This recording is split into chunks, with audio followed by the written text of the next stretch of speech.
I've got good news and bad news. Here's the bad news. Most protein bars are packed with sugar and unpronounceable ingredients. The good news? There's a better option. I'm Will, and I created IQ Bar plant protein bars to empower doers like you with clean, delicious, low-sugar brain and body fuel. IQ bars are packed with 12 grams of protein, brain nutrients like magnesium and lion's mane, and zero weird stuff. And right now, you can get 20% off all IQ Bar products, plus free shipping. Try our delicious IQ Bar sampler pack with 7 plant protein bars, 4 hydration mixes, and 4 enhanced coffee sticks. Clean ingredients, amazing taste, and you'll love how you feel. Refuel smarter, hydrate harder, caffeinate larger with IQ Bar. Go to eatiqbar.com and enter code BAR20 to get 20% off all IQ Bar products plus free shipping. Again, go to eatiqbar.com and enter code BAR20. This is VSiN, the Sports Betting Network.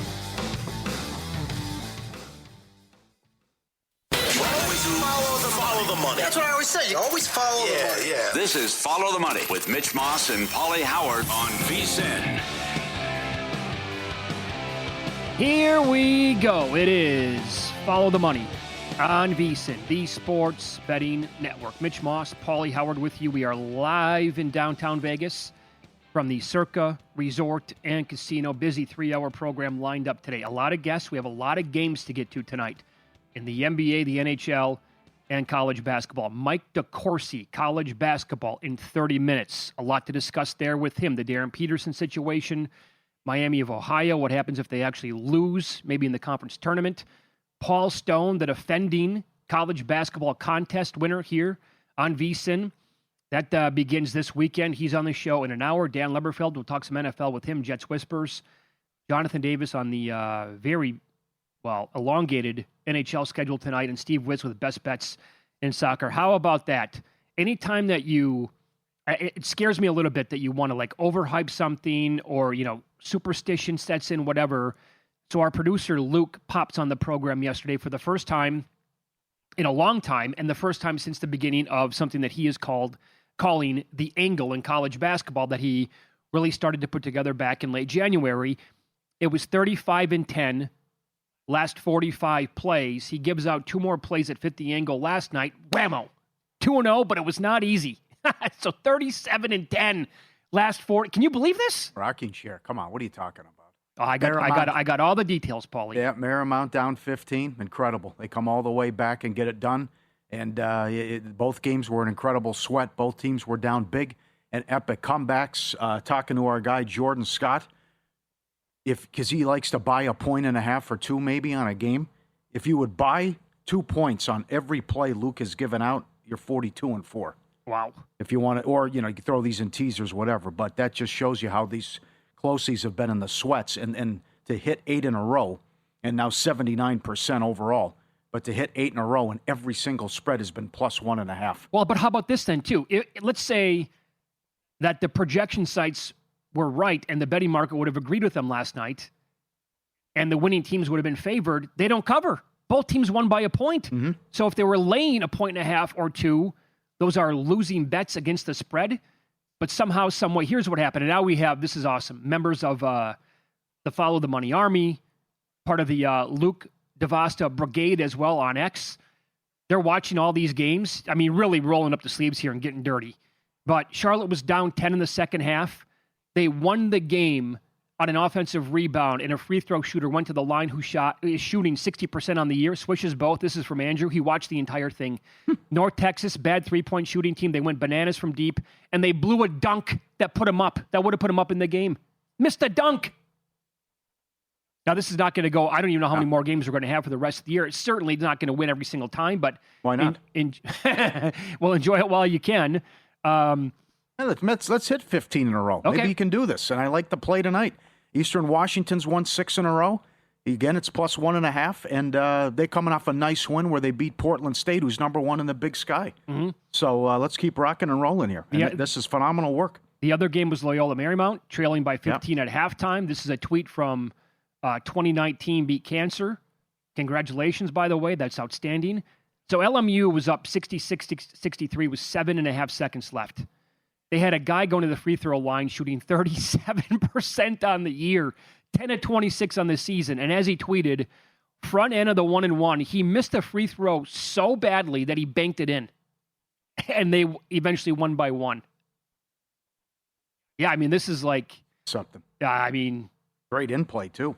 Breathe it in, my friends. Like he said yesterday, though, a lot of times they're getting off to a hot lead or a nice start, right, and a good sized lead. Here we had to play catch up, so they won, but unfortunately there were some incredible sweats. But 8 in a row, and that's great. Eastern Washington tonight fits the angle. Luke, so let's keep it going. Is that number? I haven't checked in a long time. I know you tweeted it out last night, Luke. Is that number still available? Okay, he's looking at that right now. While he's checking too, it's also great that we're all on the same page here. And we get ready for the madness next week and the smaller conference tournament start. Everyone coming out with some good tidbits and notes. You know, I got a good tweet on Instagram, good message on Instagram. Navy's won 12 in a row. They're burying people. 27, 28, 19, 16, 30, 17, blowing opponents out. Just got a tweet before the show. Cal Riverside, who plays tonight, 10-0 overrun on their team total. You know, the Cal Baptist game moved 9 points, 125 up to 134 with the total. So there's a lot of good tidbits. A lot of people are following stuff here now that we're getting down to March. Yep. Luke just said that he checked several books. It's still available on Eastern Washington tonight at +1.5. Is UConn now the other number 1 seed, the fourth and final one? I mean, St. John scored 14 points in the second half. I don't know how a team at this level misses their final 24 shots in a college basketball game. Yeah. And they didn't make a basket in the final 17 and a half minutes of the contest. What happened? Strange. The long winning streak, they're playing so well. Yeah, maybe they should have more conversation when they're having breakfast. That ticked off Patino, but he owned it afterwards and just said it's on him. And the only time that's happened to him was when they had a bunch of walk-ons when they went to Kansas, going back down memory lane. So he's right. They can still win the conference or share a conference title. Got the split. He's also right. Doesn't matter if you lose by 2 or 40. But to go 17 minutes without a basket, that is tough. Yep. And that is just embarrassing what happened. But great job by the crowd at Hartford and a great job by UConn getting the blowout win and a great call by Humans, who was on it with a rocking chair winner. Also nice call on San Diego State that he had as well. So it was a good run with the picks last night with the college. Yep. And thank God I did not chase because I said on the air yesterday I was going to bet St. John's plus the 6. The number moved. The market liked him as well. And I'm like, I'm not taking a bad number at this point. And, oh, boy, doesn't matter if I took 6 or 26 in that game. That wasn't going to win. So at Bracket Matrix, UConn is the number 1 seed. And, again, bracket for those who don't know, Bracket Matrix is kind of an aggregate of, 100-plus people who do bracketology. And they combine them and they spit out like an average number. They're pretty much number 1. According to almost everybody. The average seed for UConn now is 1.13 after last night. Bart Torvik, though, their average seed is 1.8, and still the most frequent seed when making the tournament for him is a 2. And prediction markets right now, UConn is 69% to get it. I'll tell you again, though, the team that scares me, and I know that we're going to do this a little bit later on with 3 teams versus the field, Florida, they are playing out of their minds right now. And second half came in again. Tip of the cap to David Behrman, who has been and his son, by the way, evidently as well, because I tweeted back at him last night. I said, man, that's been a great catch by you. And as they, reminded me, it goes all the way back to last year in the tournament when they looked like they were dead. And there are 2 different scenarios here. When they're trailing, they come back and they win the game in the second half, or when it's close or they have a small lead, they absolutely pull away in the second half. And this has been a thing now for a long time, going back to last year's title run. But their power rating-wise, Pauly, they're not quite like at Michigan's level, maybe even Duke right now, but they're right behind them. Mm-hmm. And a good test tonight. And a good, it's unfortunate that the West Coast Conference has moved their games to Wednesday nights, so you're not left with a lot of good matchups on Thursday now. Right. But you're looking at a battle for the 2 seed here. It could be the 2 seed in the Big Ten tournament, and also what could happen here. And I know Chris Felica likes Purdue and thinks they can take out Sparty because of the issues they've had on the road and how the offense disappears. So be a good test here for Purdue as well if they can get in that discussion. If you think they're maybe a team that could go to Elite 8 or something like that. But it's a big number tonight at home for the Boilermakers. Yeah, so can Purdue put together back-to-back games like that at home as they absolutely obliterated Indiana? And that was a revenge game, and they had a couple of spots before the Indiana game, and that was a get-right game, and they did.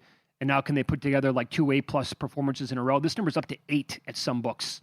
All the projection sites are at about 6. Greg Peterson here at VSiN has Purdue -2 in the game. Both teams are 22-5. Both teams are 13-14 against the spread. I'm not going to get involved at this point. Maybe in play. That'd be about it. You also have some lower league teams with super gaudy records laying huge numbers tonight, like NC Wilmington, a team that was kind of a dark horse, like, watch out for this team in the tournament as maybe a 12 or a 13 seed all the way back in October or November. They're 24-4. They're laying 12. Actually, the sites have them much higher in this game, up to 14.5 against NCAA and High Point. They're laying 11 at Presbyterian. They're 26-4. I know a lot of people who are they're big fans of this team this year. G Unit makes them 13 in the game. Art Torvik only makes it 9. And the other one, Paul Stone's going to have a play on this game coming up in an hour. Liberty is laying a couple at Kennesaw State. Liberty is 23-4. And they have been a good team for, it feels like, several years now running, and a team that you might want to avoid in certain tournaments. And in the Summit League, both these teams have more than 20 wins on the year. North Dakota State is 23-6. They play at the Tommies, 21-8. And the Tommies taking money. There were 3s out there, 3.5, 4. And now here at Circa, it's back to 3, but -115. Greg Peterson, by far, he is the Lone Ranger here. He has them an 8-point favorite in the game tonight, and he wrote this up at the website, obviously making a case for the Tommies to win this game and cover. And he wrote it up at -3. I'm ready to tip it off next week. Let's just get to these conference tournaments. Isn't it weird with the new schedule overall, the sports schedule? The NFL season finishes later than ever. As we talk about, you take maybe a couple of days off, you take a vacation, you come back, you're right into the madness. And then all of a sudden, hey guys, That's it's March. Yep. It just zips by like that. Yeah. But a lot of big line moves tonight too. NBA, like I mentioned, this what's going on in this Arlington game, 125 up to 134. So it'll turn out to be a fun night in the world of sports. Yeah, that's a pretty big move, Pauly, this time of year. Yeah. Let's get there with Eastern Washington, Yeah, though, first and foremost. Get that on X too, Lou. Tweet that up. Tweet how you arrive at your number and everything. That'd be good. Get going because you're 79%. And by the way, he's out for VSiN Pro subscribers. He's posting them now on the website as well, so you can find them there. Up next, we have zeroed in on some NBA bets over the course of a busy Thursday card. And I took a shot with a player prop that pays higher than 3-1. I'll tell you who that player is coming up on Follow the Money. It's VSiN, the Sports Betting Network.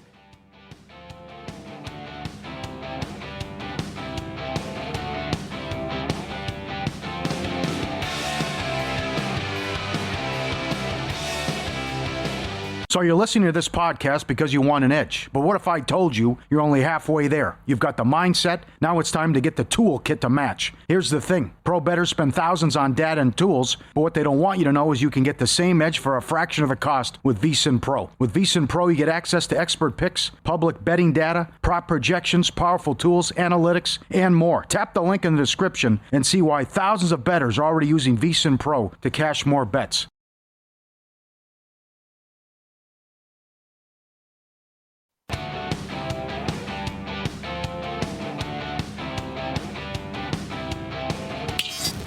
This is Follow the Money on VSiN. I still can't get used to big cards in the NBA on Thursday nights.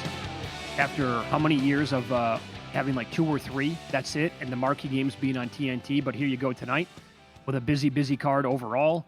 And unfortunately, Pauly, for our future bets with the Suns to win the Pacific, this is, it's a big game for them. I would love to see them win it.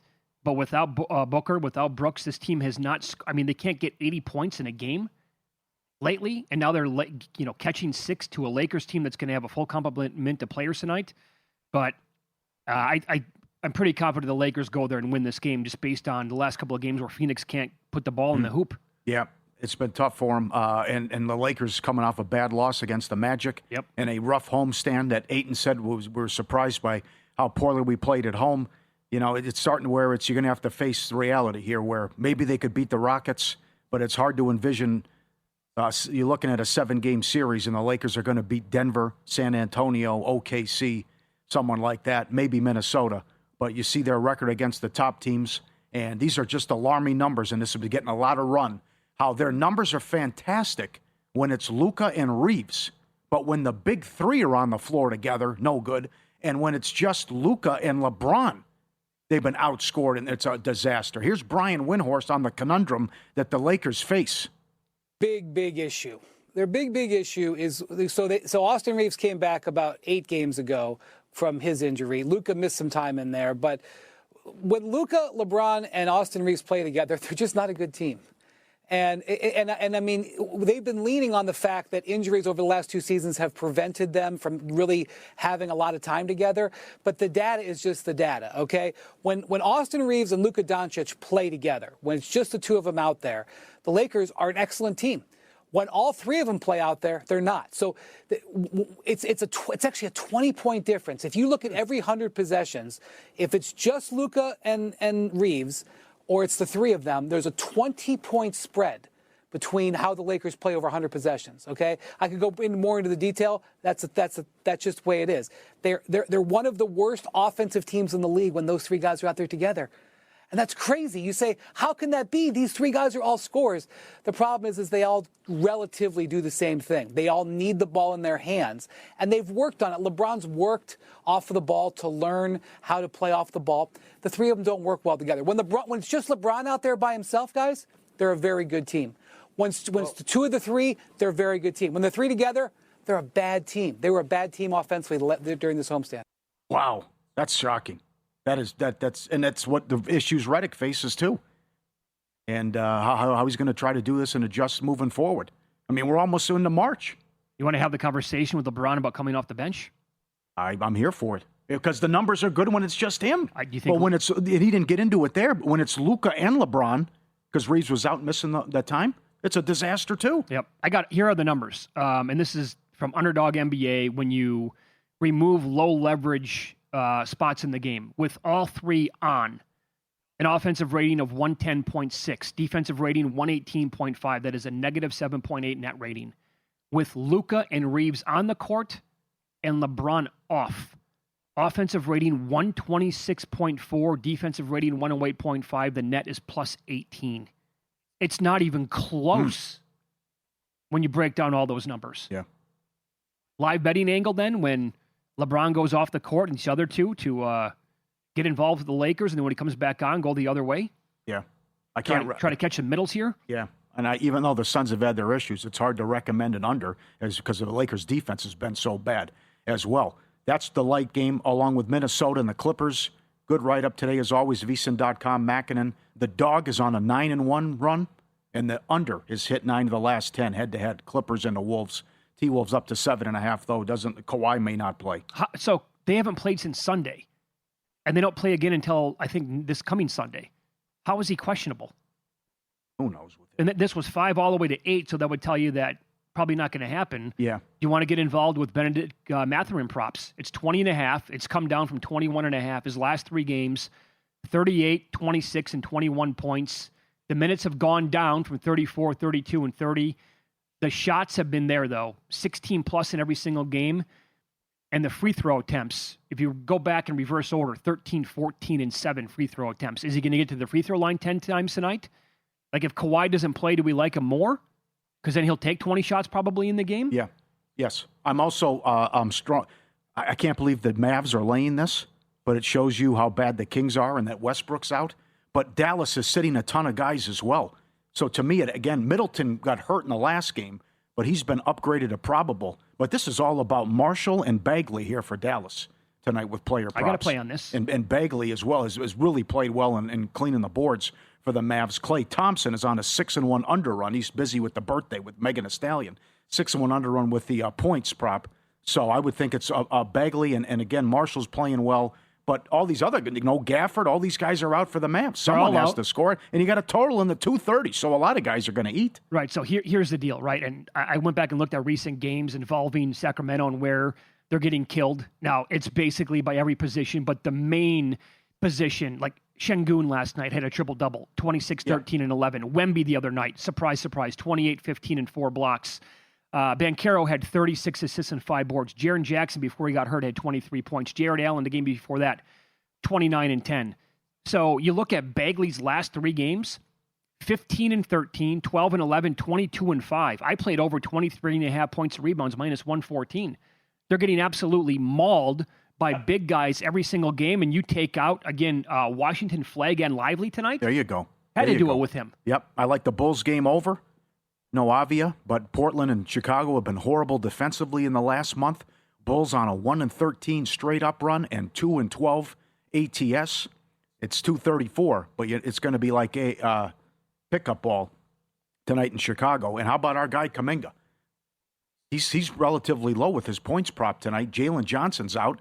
The last game they played went to the moon against Washington. They took it easy. They had so many points, and they're up 40, up 30 in that game. And Kuminga came back and went for 27. Sure. The guy can score. He had his issues with Kerr, but I think Kuminga's going to flourish in Atlanta. So how do you want to attack? Because he played 24 minutes. I think he's going to get more minutes tonight. He shot well, 9 of 12, made 3 threes, went to the free throw line 7 times. That night, Pauly, his points prop was 10.5. And now because of that result and players being out tonight, it's 17.5, 18.5. But I'm comfortable still playing over 17.5. I think he's going to unleash something here, kind of proving to Golden State, like, you guys screwed this up big time over and over and over again. I tried telling you when I was there for several years. Yeah. And do you want to still ladder it? Do you want to go 20 plus? Do you want to go 25 plus with Kuminga? I want to catch this before. I think I want to bet him, because if he keeps going over, this is going to turn into a low 20s prop probably. So I think I'm going to bet that again tonight. And another one that I'm on in this Hornets-Pacers game. The Pacers have been so bad lately. Yep. Points allowed last 3 games, 131 to Washington, 134 to Dallas, 135 to Philly. I wanted to play the Hornets team total over if it was like 118, 119. It's 121.5. But again, they're getting basically killed from every other position on the team.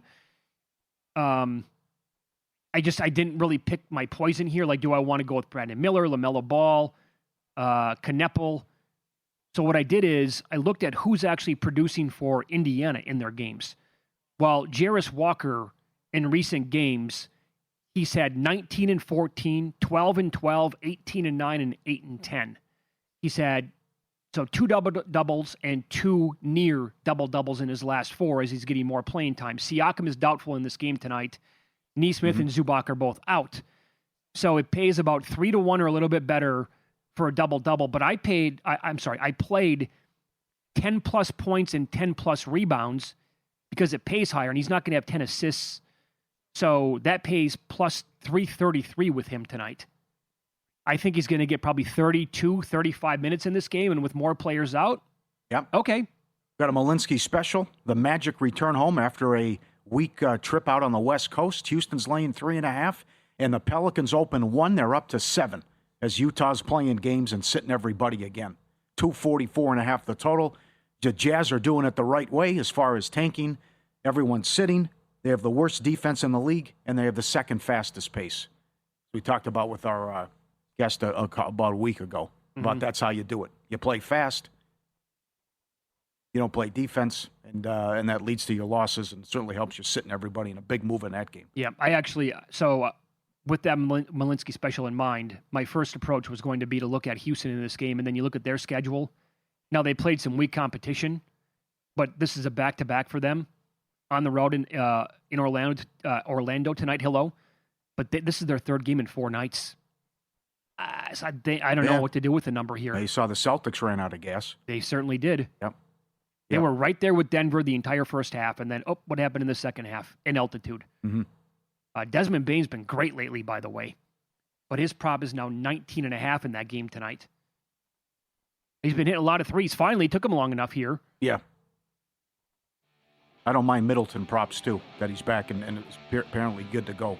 But check his status after he didn't play many minutes and got hurt in the last game. But he's been scoring for the Mavs. College basketball, Mike DeCourcy coming up. We will get into the Darren Peterson situation and what will the committee do if Miami loses in the MAC tourney. We'll ask him next here on VSiN.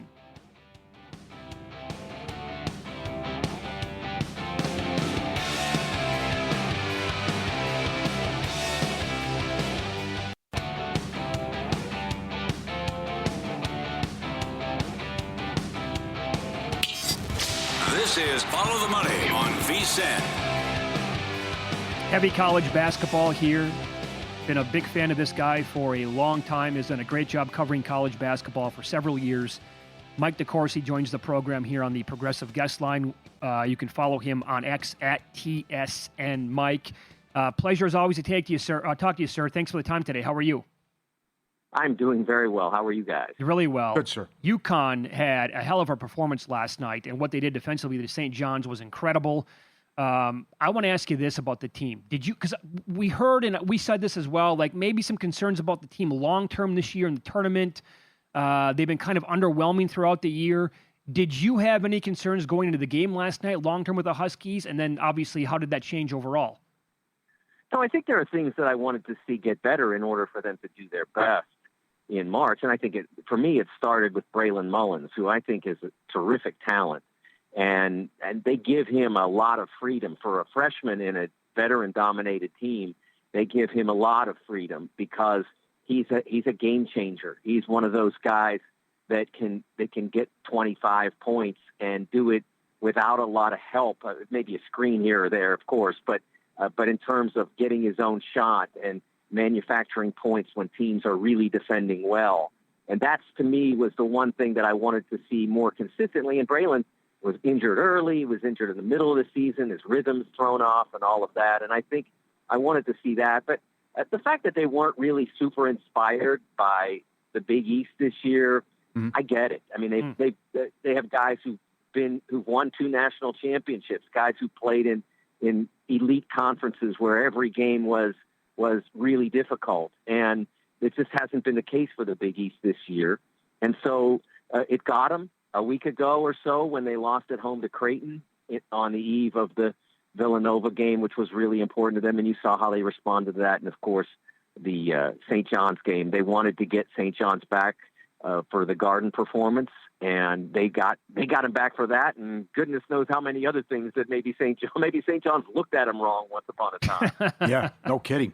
This is refreshing that we finally found someone who loves Miami of Ohio, at least in terms of their resume or seed. You have them on the 8-9 line, while most people have them an 11 seed. And I know you've been part of this before, but they just did the mock selection committee with the media, and they had them last 4 in, losing in the MAC conference title game. What do you think of this undefeated team and where they could, and what they should be appropriately seeded if they happen to stumble? I've been through the mock selection exercise 4 times, so I know how it works. And usually what happens is the moderator comes in and tells you what's happening, what gives you made up results on the conference tournament title game. And when I sent my regrets that I wasn't going to be able to make it, I said, I 100% know that you're going to roll through there and say that Miami just lost to Akron in the MAC title game and make those people figure out what to do with it. I knew he was going to do that, and he did. So it wasn't necessarily them saying they thought that Miami would lose, but that's how the exercise works. Look, I look at what Miami is right now, and I look at them, especially once we got past 20 games or so, and I said, okay, they're an undefeated team, as I do my bracket, and I'm supposed to do it as if today were Selection Sunday.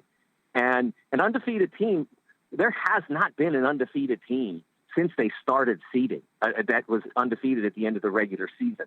That was not a 1 seed. And so I don't think it's that far a leap to put them as an 8.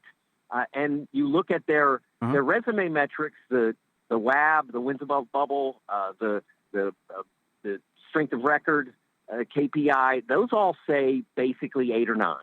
And so I look at it and say, if they do this, if they run the table, how do you put them in an 11 after they've won 35, 36 games? It just doesn't seem to make sense to me. If they do lose in the rest of the regular season would be problematic for them. I think at that point they're going to want to win the conference tournament. If they get into the conference tournament undefeated, then the later they lose, the better, just to make sure. Like if they get undefeated through the regular season and they play Akron in the final, and Akron's terrific, and they lose that game, there's just no way in my mind that they're not making the field. Totally agree. I mean, imagine that happens and they leave them out on Selection Sunday. What is your reaction going to be? Well, the reaction would be, okay, I guess I'm writing a column about how outrageous this is. Because, again, every other 1 seed ever in the seeding era, which started in '79 with Larry Bird's Indiana State team. And so it includes multiple mid-majors. It includes that team, those Sycamores, as well as the 2014 Wichita team. Mm-hmm. Again, both number one seeds. Now, I'm not saying that I think this team warrants a 1 seed or probably even a protected seed, which would be 1 through 4. But I certainly think that it warrants the respect of having gone undefeated through the regular season. And again, like if they lost in the quarters to Buffalo or somebody, a team that they've had some trouble with, it wouldn't be ideal. They would have to sweat it a little bit. But if they lose in the final to a great team like Akron, which has only lost 1 MAC game and played a pretty challenging schedule, and whose coach, by the way, happens to be the brother of Miami's coach. Travis Steele is John Gross's brother, so that would really be something. But I think they have to be in if my scenario holds. It gets a little dicey in any of those others. Totally agree. Follow the money here on VSiN, the Sports Betting Network. Our guest, Mike DeCourcy, has covered college basketball for a long time. With the sporting news, follow him on X at TSN Mike. I'll give you 3 teams this year. You get Duke, Michigan, and Arizona, or you can take the field to win the entire thing. Which one are you going to go with? So you give me all 3 of those? You get all 3, yep. Yeah, I think I would take that. Oh, you would? I think I would take those 3 teams. I like the field. I like who they are. I think there's some really strong teams out there, but I really like Michigan and Arizona, and they both have things that they'll have to resolve through the course. Arizona's got to get healthy again. They had Koa Pete down for a week or 2. Michigan's got to figure out their offense. They were shown to be fairly stagnant in that Duke game last Saturday, and that came from the point guard who's ability to be a champion, to run a championship team has always been my only question about that group. They've got a tremendous backup in terms of being a backup in LJ Kaysen, but he didn't play great that night. And when things were stagnant, they didn't go to him. They stuck with their regular Elliot Cadeau, and it didn't fly. And so that's a question that they have to answer at the 1 seed, 2 seed, Elite 8, Final 4 level. But I still think they can be overwhelming at times. And between that and the great consistency that you get at Arizona and the ability that Duke has to go off offensively between Cameron Boozer, Isaiah Evans, Caleb Foster, they've got a lot of guys who can fill it up. 2 minutes, Mike. You've been doing this a long time. I'd like your thoughts, and also everyone you talk to. What do you make of the Darren Peterson situation? It's the one thing in college basketball pretty much that I haven't been able to explain in 4 decades in this business. It's really puzzling because people think that he's load managing or maybe, they've alleged that anyway, and their concerns about how much he wants to play. The people who know him say that's not the issue. But his ailment is different than anything we've seen in terms of the cramping issues.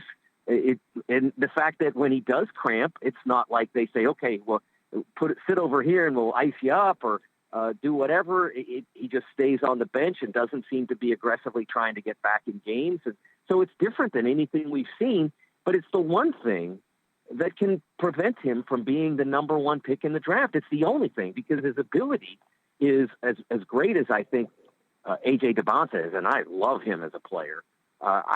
Peterson, if there's no constraint to him, is an absolute next generation talent. He can be one of those guys that we talk about and only use one name for. Yeah, I totally agree with that. And by the way, are you in the majority here of people who have said this is the best freshman class they can probably ever remember? Well, I'm old enough to remember 1979. So in terms of impact on the game, yeah, it's probably the best because back then they didn't let freshmen rule the way they do now because there were so many seniors around. So the fact that James Worthy and Ralph Sampson and Isaiah Thomas and Dominique, that group, that is the deepest class and probably the best class that we've ever seen, maybe ever will see. But the impact on the college game is more profound now because they let freshmen go. If you're the most talented player, okay, we'll set it up for you. And they didn't. I mean, remember, Michael Jordan was third option on the '82 Carolina team, so that tells you everything you need to know about how much the game has changed. Yeah, you're not kidding, Mike. We love talking to you. Thanks so much for the time today. We appreciate that. Thanks, guys. Thank you, sir. Follow Mike on X at TSN Mike. You can read him all the time as well at sportingnews.com. And he joined us on the Progressive Guest Line. Up next, Win Some, Lose Some. You're not going to believe the story Pauly has about Jack Hughes. He's going to share it coming up next.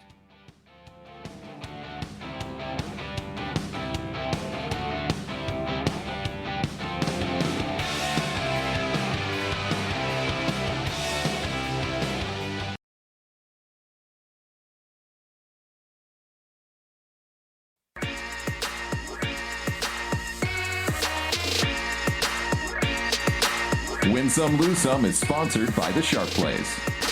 Were you a winner last night? Wow, winning. Or was it a rough one? Well, they can't all be winners, can they? Loser! You're a loser! Pauly Howard recaps the night in sports betting in Win Some, Lose Some. All right, let's keep this going. It's fun.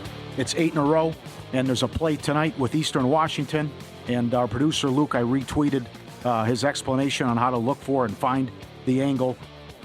79% going back last 45 plays? 35? 47 plays, thank you, yes. Charlotte plus 1.5, Loyola Marymount plus 1.5.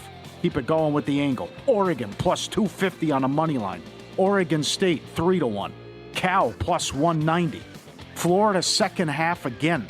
They ran out Texas. And thanks to Mike Helms on Instagram, Navy in the Patriot League has won 12 in a row, and they're 16-1 in conference.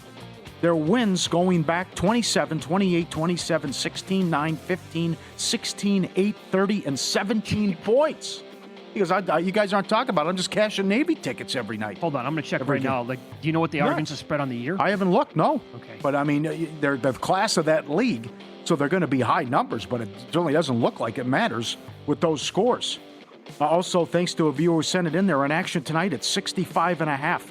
UC Riverside, 10-0 overrun with their team total. They take on Santa Barbara tonight. Yeah, I got it for you right now, Pauly. On the season, 19-8-1 ATS for Navy. So it's a great run. Yeah, killing teams like that, you're going to be covering most of your games. Subscribe, be part of the team, vsin.com, our radio and podcast friends. You always want to see these tweets and videos at Pauly Does Vegas on Instagram. Send them in, we'll put you on. Look at this. The weather reporters out doing the weather update with wreaking havoc on the East Coast, and they're at a dog park, and in the back, the dog is sitting there rolling in the snow. Oh, he's showing off. They're having fun? Yeah, right. He snuck in the newscast and hanging out on live television, rolling over and having fun. Oh, there he goes. Hey, what are you up to? Live TV? Got a snack? Okay, that's it. On about my day. That's excellent. And here he comes again. Oh, he's back in it. Yeah. Oh, that's good. He's over and over again. Is this the professional eater again, Luke? Here he is. There, we found the video when the guy went to Mama's Pizza in Dallas, Fort Worth.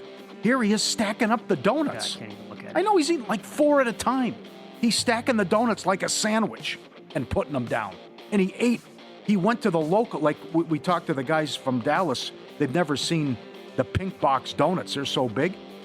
And that guy went and ate like 35 of them, no problem, when he picked them up at one of the locations. Oh, got it. Oh, okay. Impressive. Here's my lose some.